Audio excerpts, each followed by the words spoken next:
Hello and welcome to the Ginger Sports Podcast.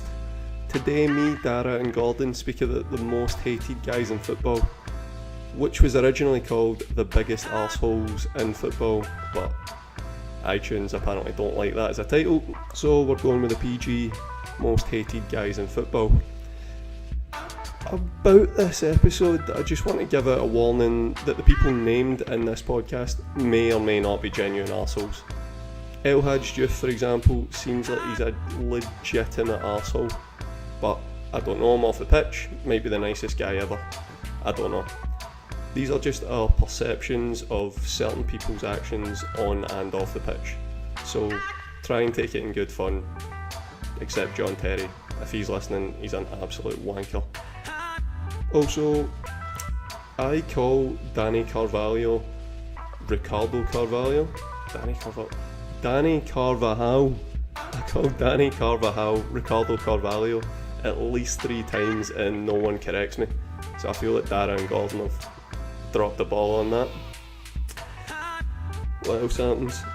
Darragh says thug about 4 times and it's the most Irish sounding word ever.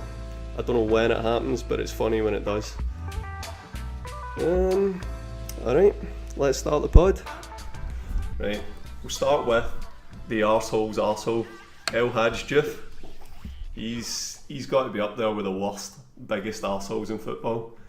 He's got a rap sheet, like, mainly for spitting. I remember him spitting on somebody, aye. He's get done for spitting at Celtic fans. He get done for spitting at an 11-year-old Middlesbrough fan. That's pretty low. Yeah. But on the other side, he get named in that, you know, that FIFA 100, which is Pele's list of the 125 greatest players. He's in that? Yeah, he's in that. What? How?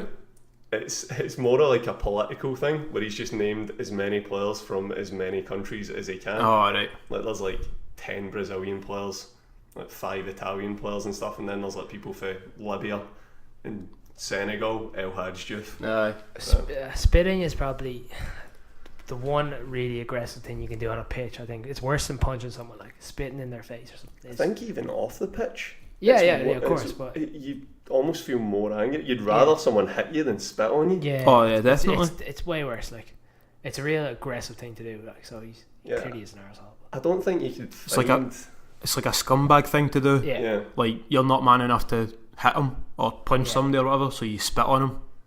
Yeah, and getting done for spitting at an 11-year-old Middlesbrough fan as well. That's What fine would he get for that? What suspension does he get for spitting? I don't know. Does it just go to review? Does it just go for a review? I feel like it's almost treated like violent conduct, where you get like 3 matches. 3 matches. Yeah. Ask Jamie Carragher. Well, I know that's when you said that he spat at an 11-year-old, that's the first thought that came to mind. Yeah. Jamie Carragher. Aye, when he spat at the girl, was it not? He spat at the father in the car, but like the girl was in the back seat. Oh, right, aye. Yeah, he got wound up. I get it, but like still, he'll be fine though. I think they'll phase him back in. They've brushed that one under the covers. He'll be phased back in next year. I think he'll be straight back in next year. Yeah. I think first Monday night football of the season he'll be back. Yeah, it'd be interesting to see if there's any backlash though, won't it? Like. Yeah. I don't think so. I think because he's very good at his job. Yeah. It definitely factors in. If it was Martin O'Neill or something like that. Yeah, Martin O'Neill or Phil Neville. Thanks for spitting. We want you gone anyway. Just gone out the contract, no compensation. But Hadji Diouf, I think you'd be hard pressed to find anyone, even with the teams that he's played for, that would stick up for him. Wonder if he's a really nice guy off the pitch. Probably not. No. But what, he came to Rangers and he had some like chrome car or something, like some ridiculous motor. He's the kind of guy that will deliberately break your leg. I'm telling you, like he sees your leg on the ground in a vulnerable position, he'll stamp on that. Doesn't give a fuck. Yeah. Seems like a dick. I know. We should really state this. These guys that we're about to name may or may not be arseholes, but we're perceiving them as arseholes from their on/off field actions. No, definitely arseholes. You can't deny he's an arsehole. I can't. I mean, I cannot make a case. I don't know the guy, but it just seems to be like every single club he's been at, something's happened. Like, look at Ronaldo. I think Ronaldo's an arsehole on the pitch, but then he does these things off the pitch, like charitable donations and stuff that mellow him out a bit. No, I'm not having that. He's doing that purely He's because doing it- his marketing team are telling him Yeah, to do that. but the point is, Hadji Diouf isn't doing Oh it. no, I get that. Hadji Diouf can't afford a marketing team. Yeah. Aye. Ronaldo's giving money to charity to then claim it back on tax. That's all he's doing. To pay off his tax bill that he... Aye. We can go on to Ronaldo. Ronaldo was on the list. I think there is a lot of reasons to perceive Ronaldo as an arsehole. If you go on the pitch, Oh yeah, definitely. on the pitch, just petulance and the thing that got me, because I'm a Real Madrid fan, I do prefer Real Madrid over Barcelona, but I don't know if it was last season or the season before where I think it was Ricardo Carvalho had scored a goal. It was one of those, it get crossed across the 6-yard box, it was just in front of Ronaldo and he missed it, and it came to Ricardo Carvalho at the back post, and I Ricardo remember this. Carvalho put it in. The whole team runs off to celebrate with Ricardo Carvalho, and Ronaldo's just thrown a huff. Aye. Yeah. That got to me. That's where I was like, that's a proper arsehole moment. That's not the only time. That's not the only... Like, you see him when someone takes a shot and he's a teammate and he maybe takes the wrong option. Ronaldo just goes ballistic. Like, Yeah. He You see him can't- throw his hands it's up all and about him. I know. He goes, like, yeah, his team wins things, but it's all about him. You got that feeling when Gareth Bale's first couple of seasons at Madrid, where he was reaching the heights. So like the first season, settling in season, Ronaldo's obviously the man. Second season, he's getting even better. Third season, he's almost like up there. Like his goals to games ratio was class. He was almost proving himself to be, I'm not going to say up at Ronaldo's level, but just let's say a tier below it. He was then having the confidence to, as you say, like instead of passing to Ronaldo, he would cut in and take the shot for 30 yards. Something that Ronaldo would do, but you could actively see Ronaldo getting frustrated with it. Aye. Instead of supporting his teammate kind of thing. Yeah. And then there was all those videos that came out as well, like as soon as Bale signed. I mean, fair enough, like when a new guy signs for a team, you're probably going to get that sort of stuff anyway. But then like Ronaldo trying to like snap him in training and like try to do all these things, you're just kind of like, fair enough, it might be a bit of hazing and stuff going on, but at the same time, like, stop being a dick. He wouldn't like Bale coming into that dressing room. He thinks straight away, like, this guy. Especially because he signed for more money as well. Yeah. So Well, that was it. Did you not Suddenly remember when they had when Bale signed? I can't remember who was the president, but came out and said, "Oh no, there was add-ons in Ronaldo's deal. It's not the actual world record transfer." Oh, really? I vividly remember that. Just Obviously to make not vivid Ronaldo enough to- pure feel freak. good about himself. Aye, like 100%. It's all ego. Like, he's not a team player. I don't care what you say. He's not. Nah, he's No. not.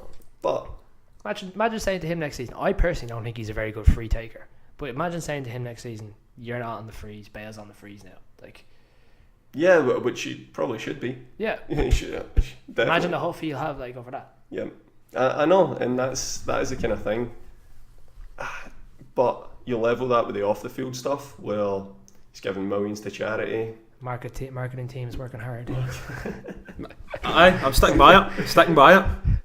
But there's some stuff though, like on the pitch that, like he does, like he goes and gives his jersey to kids and stuff. Aye, I mean, He's like, probably instructed to do that sometimes, but Yeah. sometimes it probably is natural. I mean, to. and that's the thing. Like, I know I'm saying like the marketing team are telling me to do this, right? Which they probably are doing some. They probably are having some sort of input in it. I'm not gonna, but some of it he will be doing himself. Yeah. Like taking his shirt off and giving it to like fans or whatever it might be. Like, he might be partially instructed to do that sort of stuff, but he might also be doing that by himself.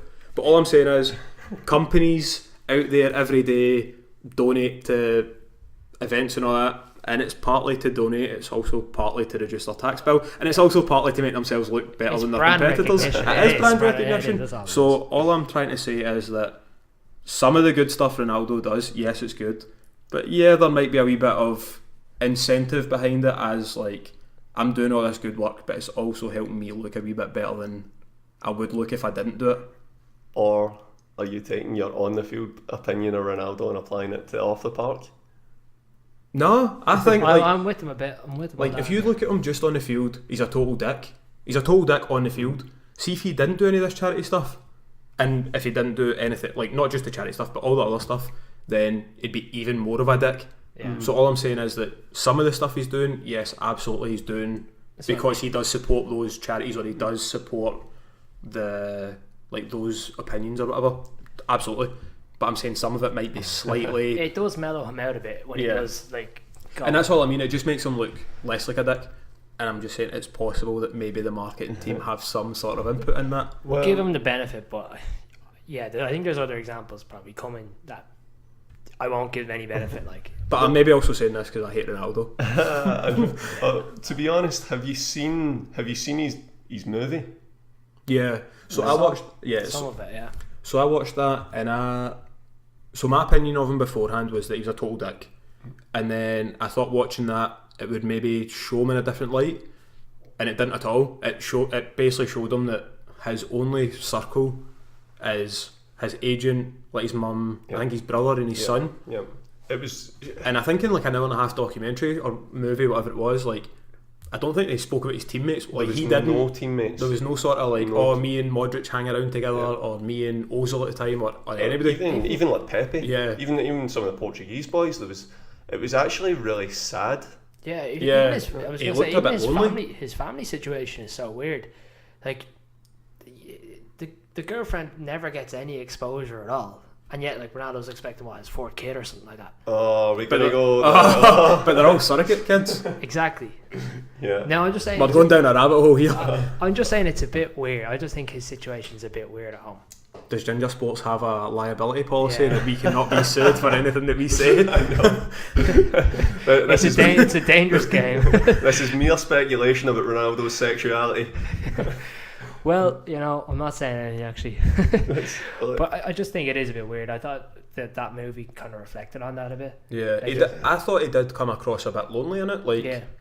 I mean, it's just so weird that the agent, like his agent's like his best pal. Yeah. I'm kind of like, it's just, I don't know. Like, have you not seen like the Don King story and that? You can't. It's just kind of like, I don't know.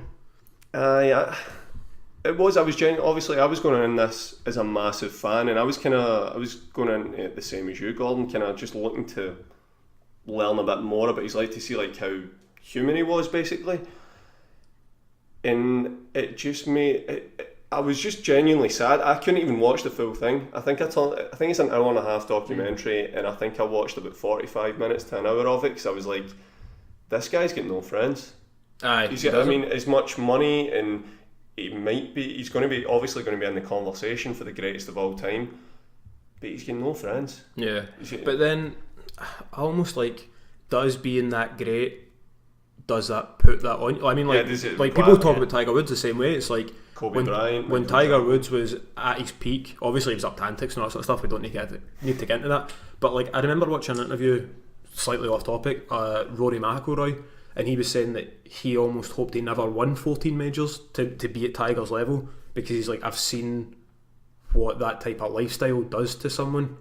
Like I think he was basically saying Tiger doesn't have a social life. He obviously did have a very social life, but nobody knew about it. But what all the other players saw was that, like, no social life type thing. But it's the same. Like, it's the same with Ronaldo. Do you not think that if in a documentary in 20 years' time people will be speaking about him, they'll only be speaking about on the pitch?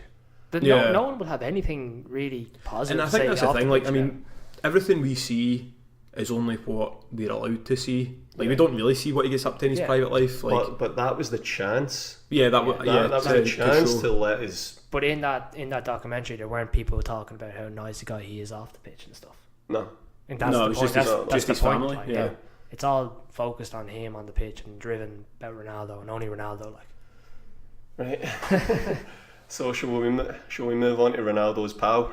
Yeah. Mr. Pepe. He must be one of the worst. Has to be. He's in the Hadji Diouf bracket, surely. I think he's worse than Hadji Diouf. Yeah. He's such a ratty little person, isn't he?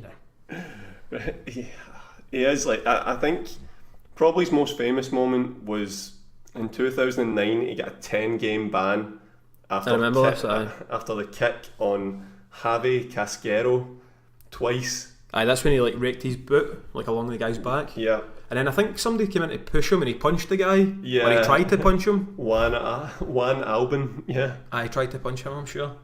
But the guy's just a dirty beast. He's just a dirty player.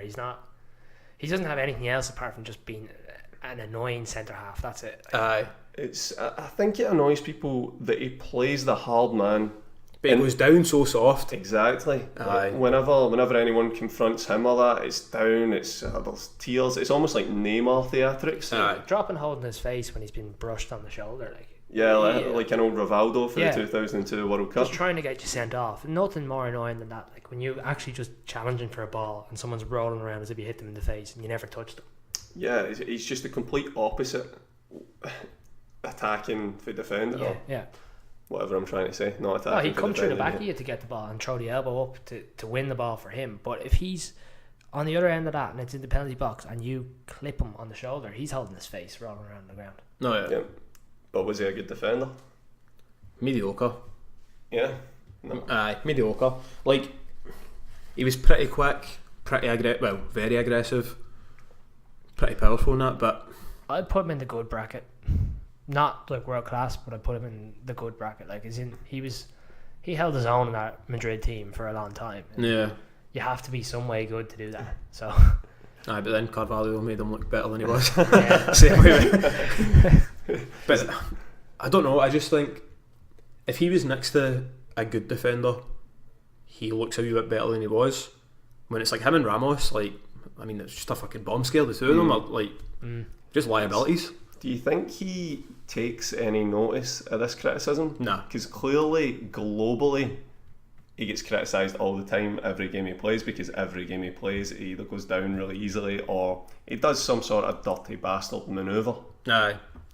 I don't think so. I think when you get to that level, you have to zone everything. Yeah, out, you don't read things, or you don't actively go out and read things about yourself. Like imagine him reading his social media like after a game where he's rolled around on the ground. The abuse he must get.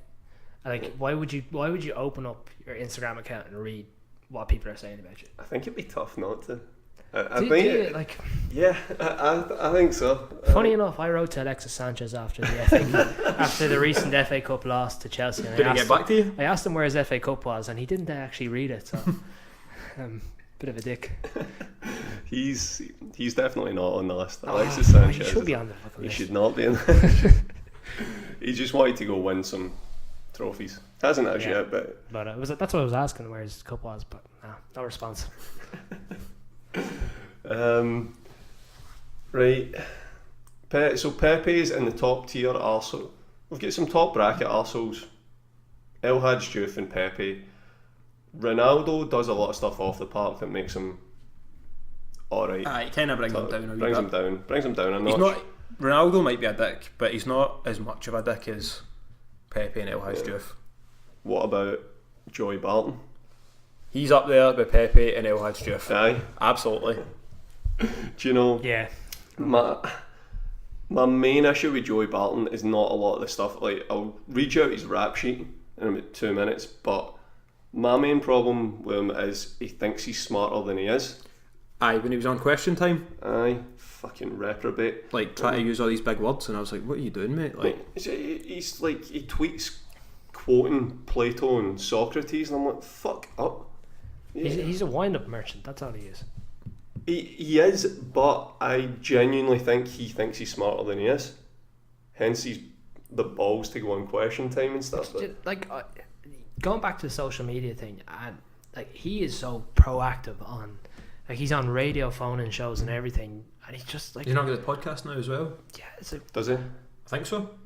Well, he's definitely been on a few BBC phone in shows and stuff, and like, he just gets abuse, but like, he gives it back. He doesn't hold back either. Like, he's one that goes on. He wants to wind up people, and he will respond to tweets and stuff and land himself in trouble, but every time because of it. Like, I like his honesty. A lot of the times I like his honesty. My main problem with him, is when he starts coming out with big words and stuff, and you're like, mate, just tone it down. You don't need to do that. If you're that smart, you don't need to do that. No. The thing I like about him is that when he makes a mistake, gets sent off, lets the team down, he usually comes out in an interview and says, like, I'm sorry for the club for letting them down. See, I don't like that at all, because No? I'm like, if you're that, so you wouldn't have done it. Don't do it. It's no use to you. It's no use to me apologising to me now. Like, I perfect example of this, right? I've got it. Perfect example of this was the QPR Man City game, the Aguero game. Yeah. He gets sent off for that. I don't know what ban he eventually got, but he was trying to fight with everyone in the pitch. He lost his head for about 5 minutes. This problem when you have someone who has a temper like that they might go into the game saying, I'm not going to break anyone here. Like, and then someone just winds them up the wrong way and they lose it. Like, they lose it. He can't control it at that time. He's not capable of it. Like, so if that's what happened in Man City's game, then they achieved their goal. Exactly. Like, they won rather than... And he'll do the same to you. He could have got his club relegated. Yeah. QPR could have been relegated for that game. I'm not defending him for that game. I'm saying that the bit I'm defending him on is that if you have that bit of anger in you, in your nature, and someone snaps you, I think in that moment you say you shouldn't do it. I think it can be hard. That kind of anger that gets you 77 days in jail. Yeah. No, he's an arsehole. He is an arsehole. But I think yeah, if he loses his temper, I still think it's better coming out after and apologising than showing knowing that you don't care about the club, you don't care that you nearly got your team relegated. Like, at least I think I don't know. I've got no time for public apologies. I don't know. I don't believe many of them at all are sincere. I think the club's probably just told them, you need to talking about media teams, PR teams. You need to go and apologise to make the club look better. Then, like, the club will be like, we don't give a fuck about you. We just want our reputation to be upheld. Yeah, I think I'd like to think that if I was in that situation, I got sent off, I would genuinely feel bad for letting the club down, and I would want to apologise. Like, but I'd apologise to my teammates. To the teammates. But even the fans though, like, who, let's say the fans that travelled to Man City that day, like, you know, he nearly got his club relegated and nearly ruined everything for them. Yep. They probably deserve an apology. They do. I just don't think he cares. I don't think he cares about what happens to QPR.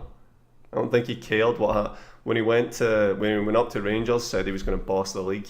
Yeah, but that kind of stuff is ridiculous. And then like, came up, and then all the gambling stuff that came out as well. Basically, I mean, it was suspicious that his book deal, that his book was getting released about like a few weeks before Rangers suspended him, and he got full training ground bust up, and about, like, once they get humped by Celtic, like, a lot of the Rangers players weren't happy because Joey Barton was shit, and massive fight. He gets released and then goes on a fucking book tour. Aye.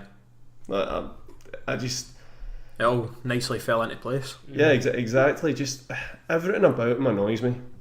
Pretty much everything about him annoys me, apart from his honesty. He will say it like it is, and not enough media personalities or even pundits even try to say it like it is. He will, but he's just an arsehole.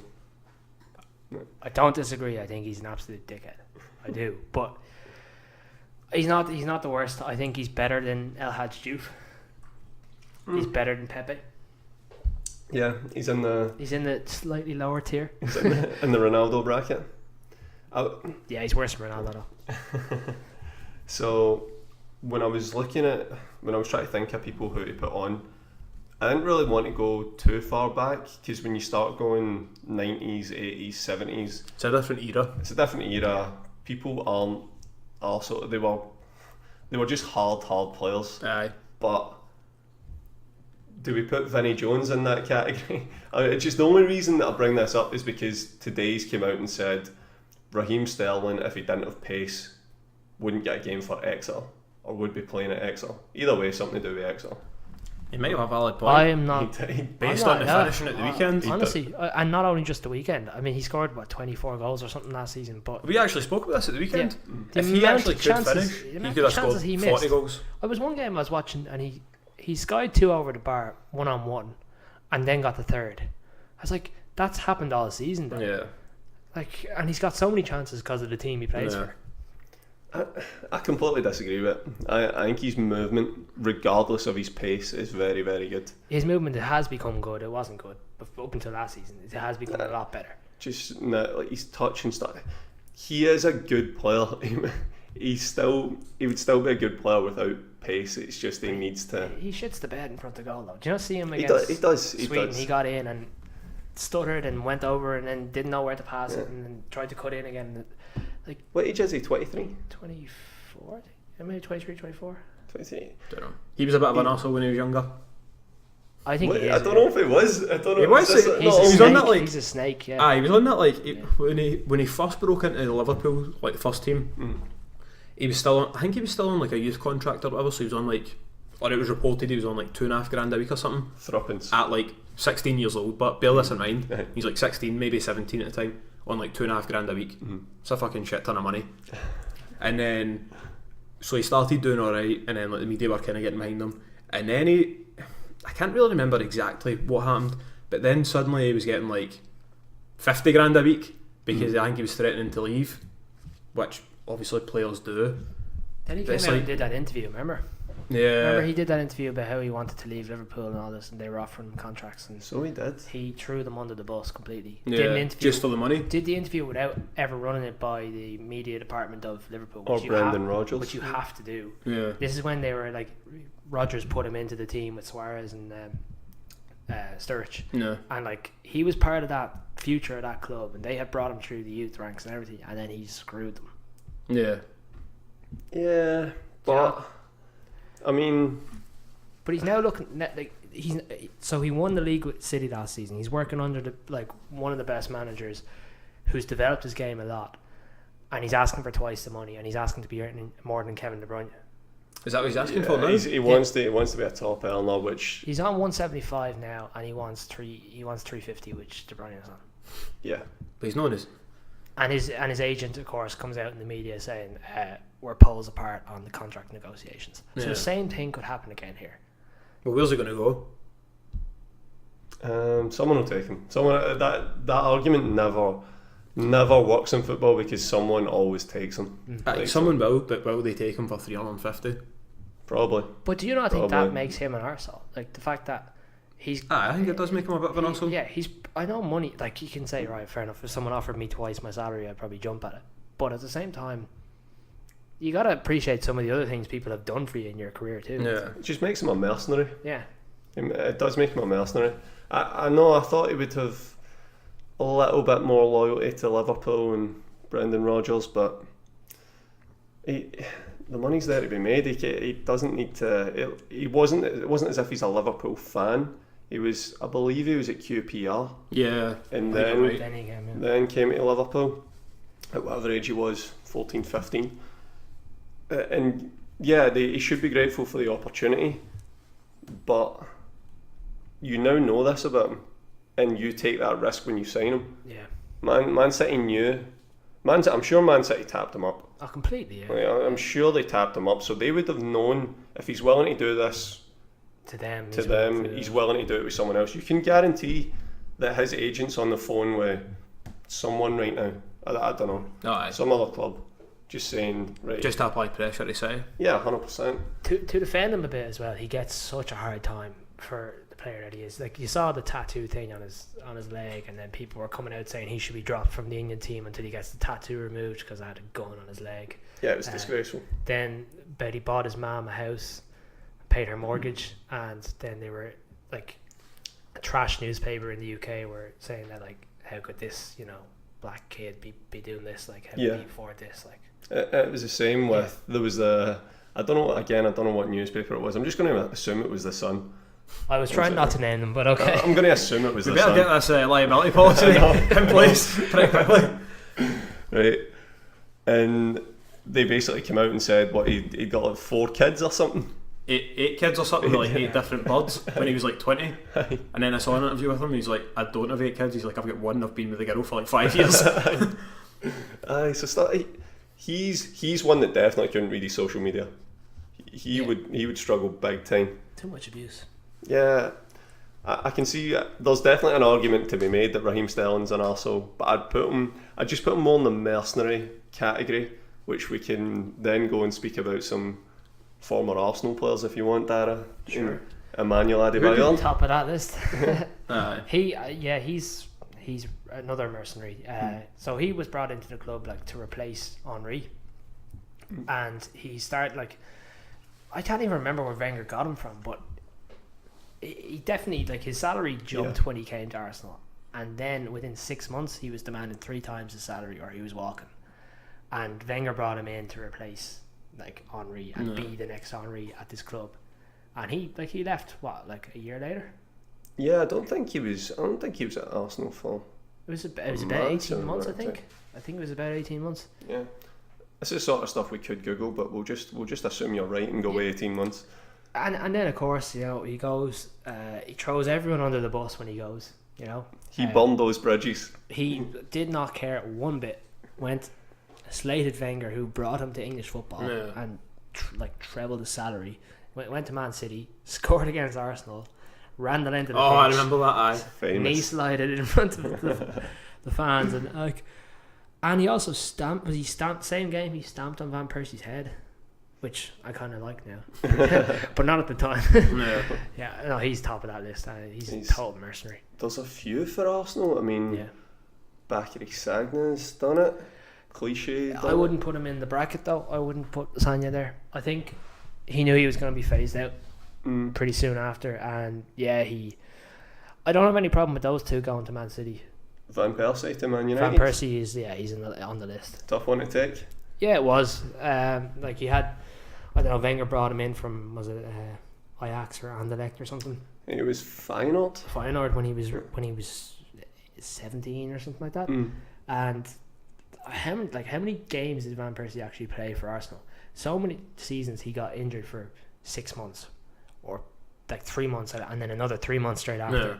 And Wenger stuck with him, and the club stuck with him and gave him contracts and everything. And then he gets to the last year of his contract, had the best season of his career for Arsenal, and off he goes to United.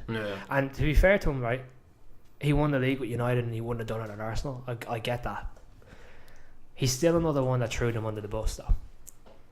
That goes back to loyalty in football, which is now gone. Yeah, I think totally. I think if that happened now and he left and went to Man City and won the league, I'd be like, yeah, I mean, loyalty's gone. I mean, half the players playing for the club don't give a shit about the club. No. So that's fair enough. But not back then. I thought there was still some loyalty in the game.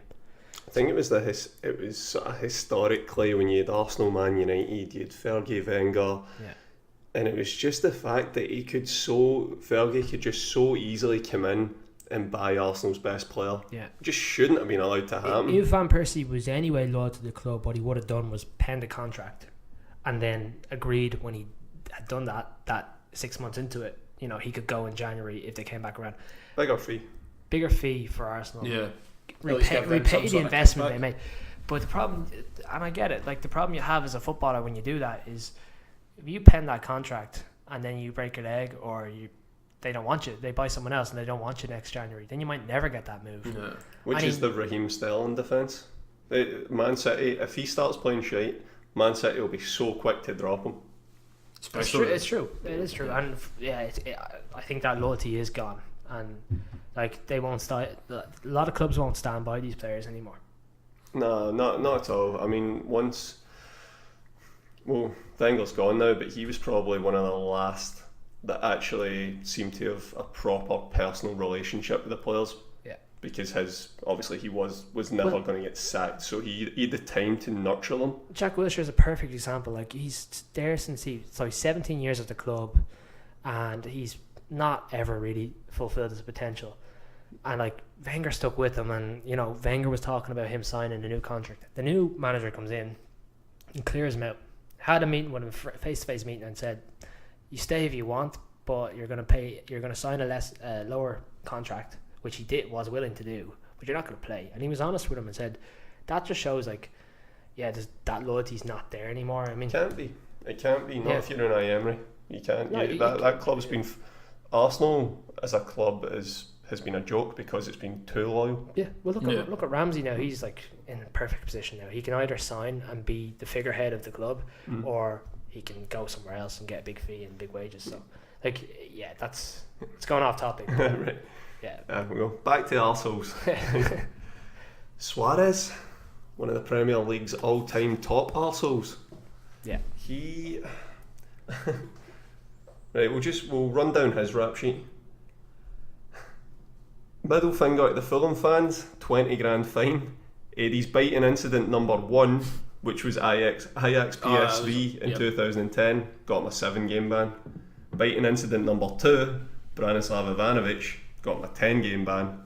Biting incident number 3, Giorgio Chiellini at the 2014 World Cup, got him a 4-month ban. Racial abuse of Patrice Evra, got him an 8-game ban. That's top bracket arsehole behaviour, is it not? Yeah. I think similar to the Joey Barton point, it's something in his head goes and he can't hold it in. Like you don't bite someone, get a big fine and big ban, and then go, all right, I'll do it again in 4 years time. Like it's not, you don't do that. Like it's not something you go onto the pitch, I'm going to bite someone today. It's just something that in his head something triggers and he can't control himself. He just goes and does it. Like some sort of wire has to be messed up for you to attempt cannibalism. Like it has to be. You're not all there if you're trying to why bite he's people. an arsehole, why I think he's all of those events, fair enough, like they're all perfect examples, but Ghana in the World Cup, that was tough to take. when he handball's on the line in the last minute and they have a penalty to win it, then he gets sent off. He's walking off the pitch. He wouldn't walk off the pitch for ages, first of all, moaning at the ref. I mean, it's the most blatant red card you can get. Yeah.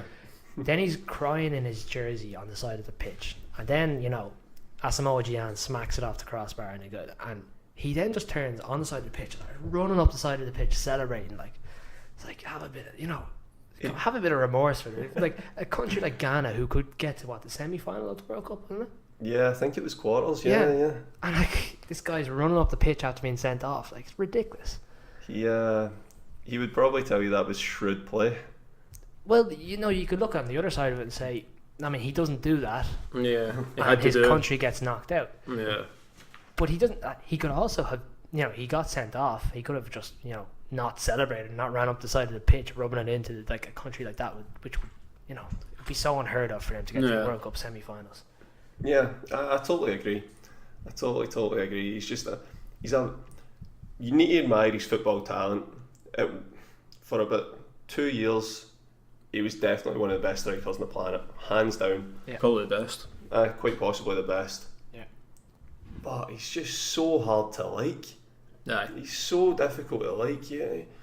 He's another one. He's a diver. He's biting people. He's also got a wee violent streak in him. He'll leave the boot in on you. No questions asked. Got that Uruguayan streak. Yeah, I think Can't be saying that. You can't be saying that. All the Uruguayan listeners to the podcast are going to write in. Sorry, We've lost 10 listeners. Yeah. Sorry, I won't check my social media. Right, I'll try and move on because there's still a few big ones to speak about that we've not. Sergio Ramos, the man with the worst disciplinary record in La Liga, the Champions League and the Spanish national team. I think he had the worst disciplinary record in La Liga at the age of 25 or something. Something ridiculous. Most yellow cards. I think at that point it was most yellow cards of all time.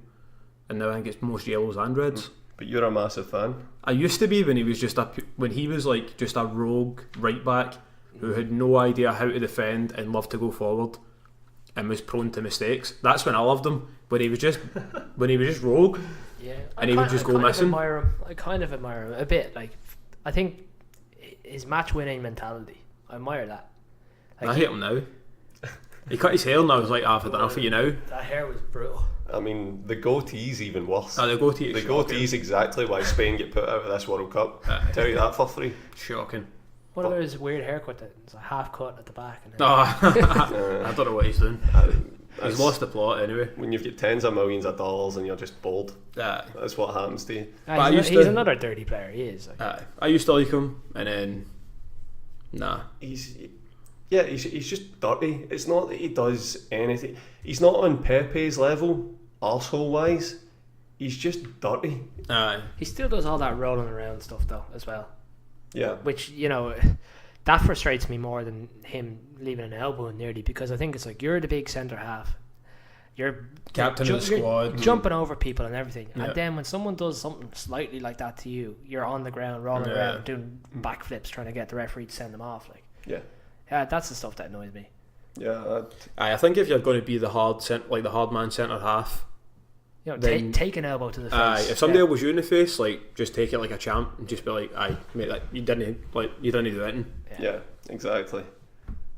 Right, I'm going to throw in an honourable mention to Duncan Ferguson. Big Dunk. Rangers versus Wraith Rovers 1994. Headbutts Jock McStay, 3 months in prison. I think that's arsehole-like behaviour. 3 months in prison for an on the pitch. Yeah, have you never seen this? No, I didn't see it. No. It's a whopper of a headbutt. Yeah. Yeah, I mean, it's definitely assault, whether it's on the pitch or not. It's mad that, because the sport I play at home, people can actually get done for hitting people on the pitch. Like, So I suppose if you're playing a high enough level, 50,000 witnesses have seen it. yeah. The police are actually at the game, ready to take you away. But right, Diego Costa. Yeah, I hate him. I absolutely hate the guy. I think you can actually sum up Diego Costa as a dick for his game against Arsenal. I remember the one particular game where he slapped Koscielny, he kicked Gabriel, and then when Gabriel reacted, he dived and got him sent off. Like everything we've just been talking about, he done it in about 5 minutes. I remember leaving the room when I was watching it. I was so annoyed. Like because they were in that game. They were actually on top of Chelsea in that game, defending really well, and they never beat Chelsea. And then he just did that. I was like, how did he get away with it? Like, He got away with everything. Everything. He was dirty all game. It wasn't just that incident. He was dirty the rest of the game. He was jumping all over them, leaving the elbow and everything. But that one incident where he slapped them and then kicked, Paulista, and then Paulista stood up and pushed him and he got sent off. Yep.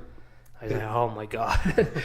Yeah, literally everything that we've just been talking about, he achieved in that 5 minute spell. But what a player he is. You would rather have him on your team. Yeah. Oh, definitely. Than play against him. Oh, you would hate to play against him. It's because you know he'd be in at you. But sometimes that see with him more so than some of the, maybe Suarez. But I almost feel like they go out intentionally just to like be a bit of a bam. Just like I'm just going to get there and wind people up like that. Yeah, like I'm going to kick somebody, and when he pushes me back, I'm going to get him sent off. And if I do, then I'm going to have a great day. It works. And I think he just laughs about it. It does work. It mightn't work so much anymore with the VAR stuff coming in. Yeah. Like, because that incident probably gets reviewed and he gets sent off. Yeah. You know, but do you think that's probably a bonus or a plus side of VAR coming in, like doing that sort of stuff. But do you think his teammates like him being on the team? Like, you know, the way he fed out with the Chelsea manager? Yeah, probably not. Creates tension. Think about training with him. You go to training, you have a final coming up next week, and this guy is leaving the boot in, like. And I have no doubt he leaves the boot in training. Yeah. Do you want him on your team? Yeah, I still want him on my team. Do you? Yeah, I absolutely want. I want him. I want Roy Keane. I want John Terry. I want all these guys on my team. He's a bit of a liability, though. You know, like. 100%. He's a maverick. Yeah. He's a total wild card, but I'd like it. Could also let you down in the cup final. I mean. Yeah, but he's in the mood to play on that. Yeah, he could see the red mist and get sent off. It's what you were saying about Joey Barton. Yeah. He's got that in him. John Terry. See. Yeah, he's definitely an arsehole. Purely for that dressing up in the stupid kit for the photo. Full kit wanker. With the shinnies on and all that. Like, why? I actually forgot about that. I was gonna say having an affair with an ex-teammates.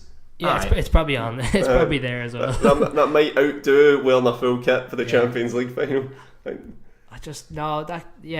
Obviously that's bad, but just stupid stuff like that where you have to be the centre of the attention. You know, your teammates have won, and you have to go and do that. You have to be the guy in the middle. You know, with the fucking kit on. Like, he also got done for racially abusing Anton Ferdinand, which everyone saw on TV. There was no doubt what he called him. I think that's a... Does he get banned for that? I can't remember. I mean, I don't see how he couldn't not have get banned. I mean, everyone's seen the video. Like, it's very clear what he says. Aye. He's just a bit of a tug, like, isn't he? He just has a look about him. Like, he's just a bit of a tug. Yeah, completely. He'd be the guy in Ibiza. Yeah, who'd smack you. He would. I mean, Liability claim coming here again. I know. We're going to need to read like a lawyer statement. A disclaimer. Disclaimer At the beginning of every podcast. These are opinions, they are not facts. Although he factually did get done for racially abusing Anton Ferdinand. Yeah. He's a scumbag. Is anyone like Rio Ferdinand? He's a bit of a scumbag as well. Not in the same vein as John Terry being a scumbag. Probably shouldn't be in the same sentence, but he's someone that sort of... Do you know what? Do you know what he annoyed me with? And it was like after his career had finished, when he said he was going to be a pro boxer. When he got his boxing licence. I don't even remember that. Good. I bet he wishes he doesn't either. I thought he didn't. Did he get it in the end? Oh, did he not get it? I thought he didn't get it, yeah. I thought he didn't get it. He was planning to be a professional boxer now. But he didn't get. He got turned away, I think. Oh, right. Yeah. What a fud. Yeah, but I don't like Ferdinand, no. I don't trust him or something. I don't know what it is. Don't trust him. Don't trust his punditry. Yeah. Right, what about Ryan Giggs? Comes across as a sort of squeaky clean. Aye, but then he pumped to what his brother's wife. Aye, I don't like him. Scumbag as well. Scumbag move. Aye. It's no coincidence as well that he didn't play any of the away games for Wales. Like, he played practically no away games for Wales. Oh, if I was Welsh, I'd absolutely hate him. And yet he's now the Welsh manager. Like, that to me is total. You can't do that. Like, if I'm picked to represent my country, I'm going to Azerbaijan to play for my country. Like, no matter what, if it's in the middle of the season, I'll do it. Yep. He did all this yoga and everything to prolong his career. Yeah, he wouldn't go and play for his country. Like, yeah, you think Sir Alex Ferguson just had the hold on him? He just felt he was bigger than Wales at the time because Wales were no use. Like, yeah, I probably agree with that. Although you could, if he was that good. I mean, you see what Gareth Bale's done with Wales. Yeah. They got to the... And Ramsey, like European Championship semi-finals. Yeah. If Ryan Giggs was that good, that's the time to prove it.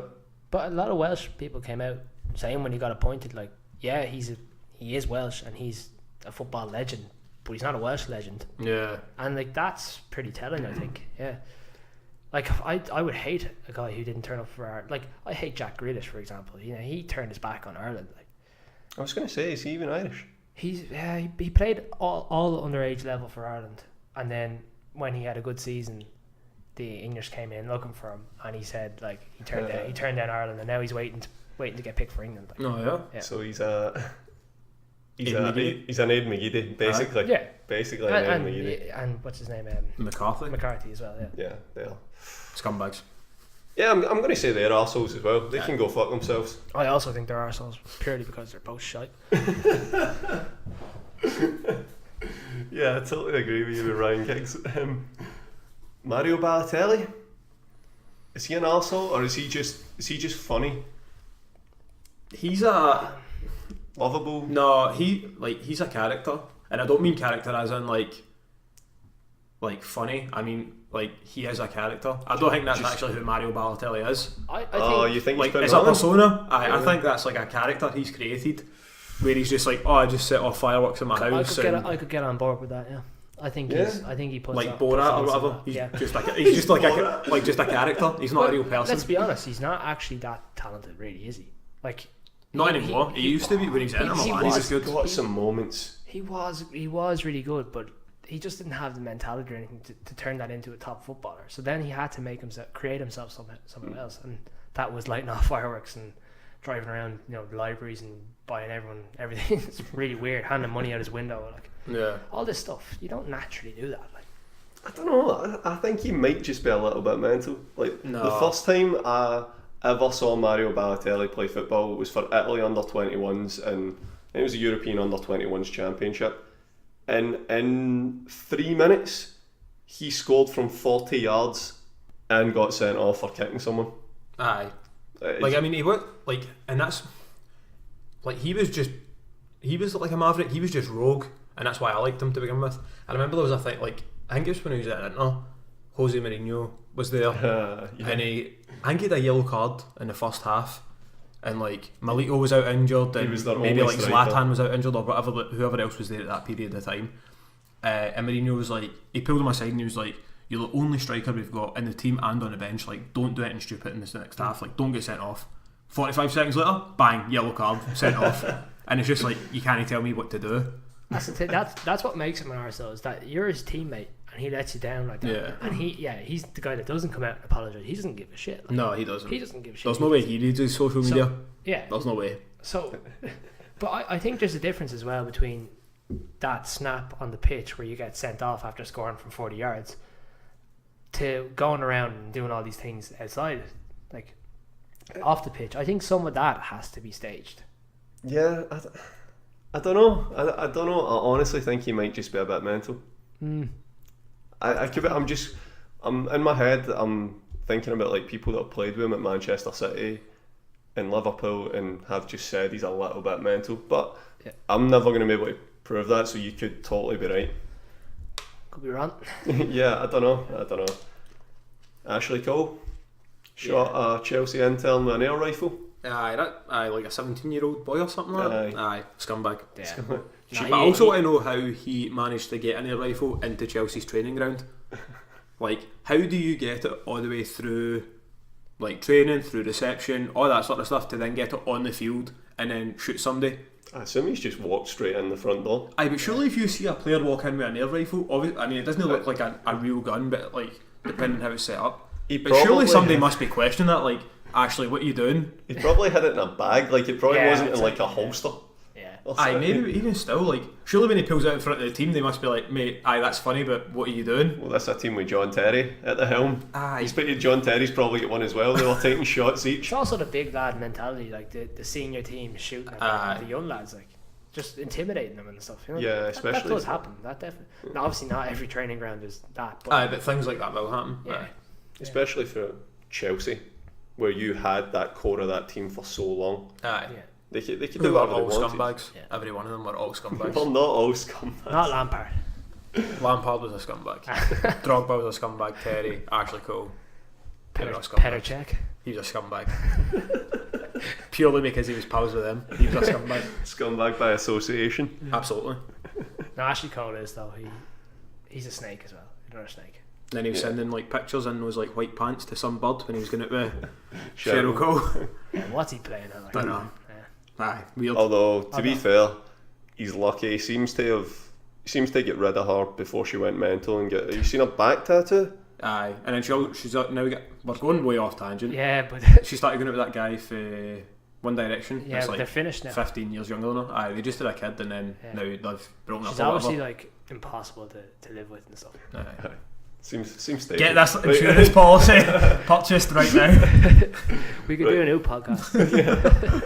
Celebrity dating. Yes. Right. Is this even still about arseholes anymore? I'm going to do a little anecdotal one with Mario Götze and the fact that He is a pretty big scumbag. yeah, so that was almost like the Raheem Sterling situation to the extreme, Aye. where Mario Götze from Dortmund came through the Dortmund youth system from a Dortmund family, Moved to the biggest rivals moved to Bayern Munich, just for money, unforgivable. and then moved back. I can't believe he moved back. I don't know how they allowed that to happen. I'm surprised. I mean, me and you, Gordon, went to Dortmund, Aye. and it was the season where it was the season after Götze had moved. Lewandowski was just getting ready to move. Lewandowski was getting ready to move. The fans didn't seem to have as much of a problem with Lewandowski because it was well known. Because he was Polish. Yeah. That's why they didn't care. Because he was Polish and it was sort of well known that he was basically a mercenary. Yeah. But Götze was one of their own, and he knew how much basically everyone in Germany hates Bayern Munich. Yeah. And for him to just abandon ship like that, proper dick move. Properly dick move. Apparently his bird dumped him purely because he moved. Yeah, they said that, didn't they? yeah. Because she was also from like a Dortmund family and her dad wouldn't let her date him anymore. It seems like We are definitely going off on this like relationship tangent here. it seems like such a close knit club though, Dortmund. Yeah. You know that. Well, like that city's got nothing else. Like when we were there, it's like a working city. I think it's got a lot of mining or steel or something. Yeah. And when we were there on game day, like every single person had like yellow and black on. Yep. Like even like we would see like old couples, like 70-year-old people, like old couples just in the street, scarves on, like ready for game day and stuff.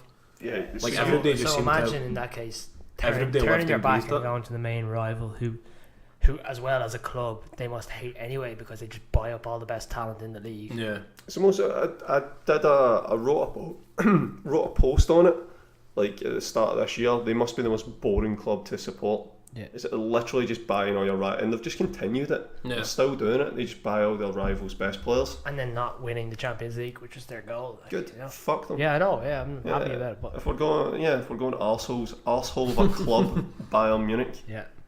Yeah, but Götze can go fuck himself as well. I don't care that he's back. He's been shite since he came back. Yeah. He was a bit of a mercenary, just going for money. Yeah. Speaking about mercenaries, Carlos Tevez He's probably one of the biggest mercenaries. has to be. It's reasons for being an arsehole. He done one of the things that annoys me more than most, where he refused to come on as a substitute. I remember that. Game for Man City against Bayern Munich. Yep. Refusing to come on as a substitute. I can't think of many things worse, especially because it's just a blatant disrespect to your teammates, to your manager. Were they were losing, weren't they? I think so. Yeah. Yeah, I think they were losing like heavily-ish. Yeah, like I don't think it was like they could come on and he could turn the game. Like I think it was a case that he's like, "Why are you putting me on?" And that's not acceptable. No matter how you're getting paid by that club, you cannot be like, "Nah, I'm not going to turn this game around. This is the point of the substitution. I'm not going on." Yeah, you're a professional footballer. It's what you're paid to do, and you're basically just not fulfilling your contract. And then even to get my notes here, he went back to Argentina after that. Was that when he was playing golf? Yep, that was it. And I think he was away for like 5 months. Like it cost. One of the newspaper articles I was reading said it cost him 10 million in wages and bonuses. Aye. Like he was away for that long. Totally forgot about that. Yeah. Yeah, and then he went to China, which is even funnier. He was injured, and he's spotted at Disneyland, like on game day. Aye. And then he got injured again. Went home to Argentina. Comes back a month later. And then the Is club. that when he was like out of shape? Yeah, So out of club shape. refused Aye. to play him because he was fat. Aye. He also done another mercenary thing. Went to Man City after playing for Man United. Yeah. Yeah, I think he was one of those players as well that was. It wasn't his like.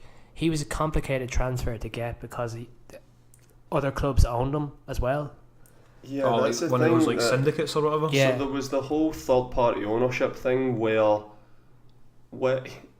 because he scored the winning goal against Man United on the last day of the season to keep West Ham up, it relegated Sheffield Wednesday.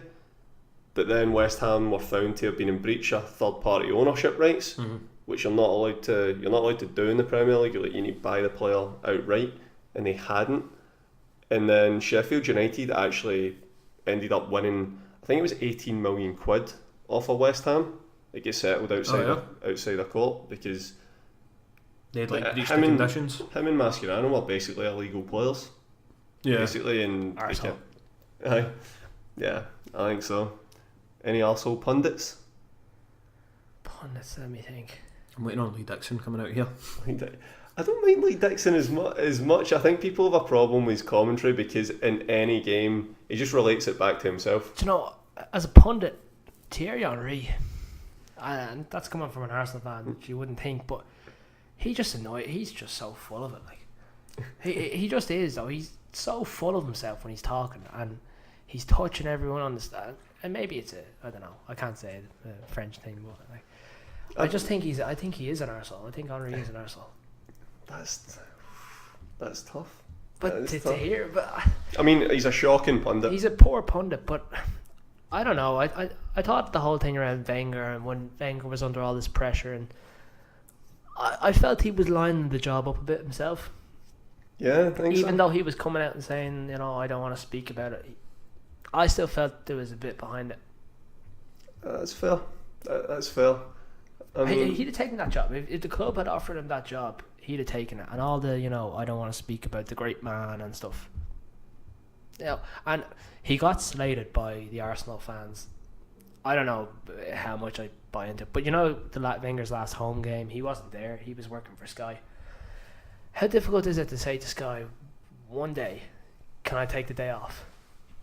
can I not be a pundit this one game to go and be at the stadium with all the other legends? Like Martin Keown and all them were there, for example. Now, he probably was supposed to be working for BBC that day, but he was there. Yeah. And what did Wenger do for Henry's career? He made it. Yeah. That's just a little bit in my head, like, when I'm saying that. I think people were right when they said it. That why is he not there? Yeah, that's fair enough. That's a reasonable case. I can't really argue. Like, when you're a young lad like Henry was, and came in from, he had a couple of flop seasons and stuff, and Wenger transformed his whole career, made him a Premier League legend, like. Yep. And it just doesn't take too much to take one day off. Anyway. No, I know what you mean. I know what you mean. It's a fair point. He probably shouldn't have been working. He should have been in the stands with the fans to celebrate them. Yeah. I would, for punditry wise, to name a few. I'm gonna get a lot of shit for this from Celtic fans anyway. So I'm just gonna rattle them off. Martin O'Neill, John Hartson, and Chris Sutton can go fuck themselves. I think Chris Sutton's almost a bit of a character as well. He's a wind-up merchant. He only tries. I think he says some of the stuff he says on putt, like, just to get a reaction. He tries to be too controversial. And you're like, you can't actually believe that. You can't believe what you're saying right now, but he does it just to push you. Scotland's got a real problem with that, pundit-wise, because there's another boy, Michael Stewart, who also does that. He doesn't get a lot of exposure because obviously not a lot of people watch Scottish football, but him on BT is probably the highest arsehole tier of. He's such a wanker that it makes people want to turn off.